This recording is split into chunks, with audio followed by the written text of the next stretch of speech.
What other stats have we got? Ooh, another one. This is a really key one because obviously we're talking about capital growth, right? Like that's a major goal for any portfolio. In Sydney, and obviously Sydney's just an area, but it is the major capital city in Australia, and a lot of the data from there expands out to the rest of Australia. But in Sydney, the capital growth rate for houses from 2013 till present, 2023, it was 122%. So, growth rate. So, reasonably good growth rate from that on a median basis. Units in comparison, whilst it was the data was collected from 2015, so 2 years less, but the growth rate for units from 2015 to now was only 11%. Oh, that's massive. Let's also put a big disclaimer out there on this, that this is one area in Australia, and that's Sydney, and that's where most of the data, Melbourne and Sydney, where most of the data is obviously reported, right? And that's not all of Australia. So 122% growth rate in houses, and then 11% growth rate for units in Sydney. Other areas, I'm sure Brisbane's different, I'm sure Melbourne's different, Perth's different, and then you've got other areas within those areas as well. So don't think that's like just across the board, but it's very,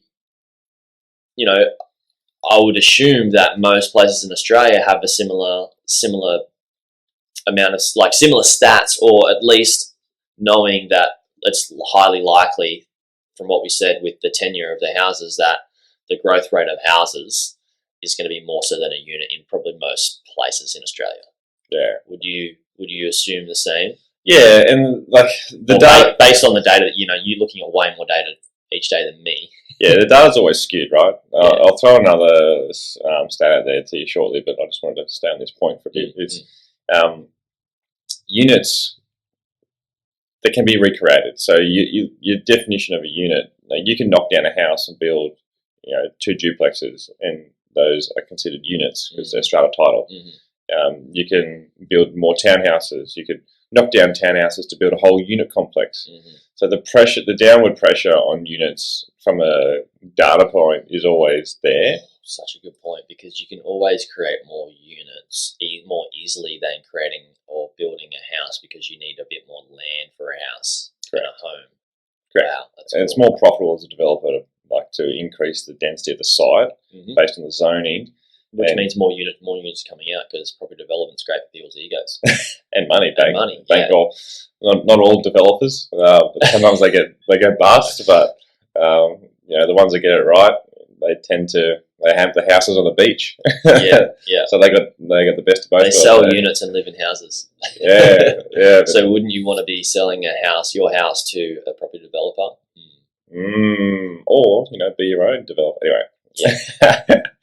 Yeah. So really interesting statistic that I picked up, and it's just something to think about on the back end. Like another one that was thrown out there that it was interesting, but it also paints a really positive picture. It's like units do grow in capital growth, right?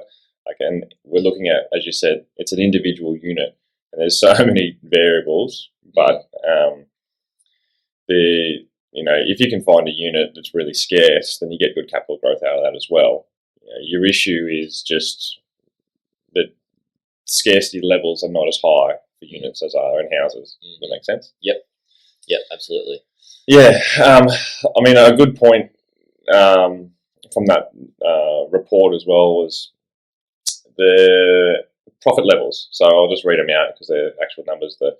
Today, 97.8% of houses sold for a profit, and 91.7% of units sold can resell it at a profit. So that's 7% difference. Yeah, so both still obviously profitable in that sense. That's but average around Australia.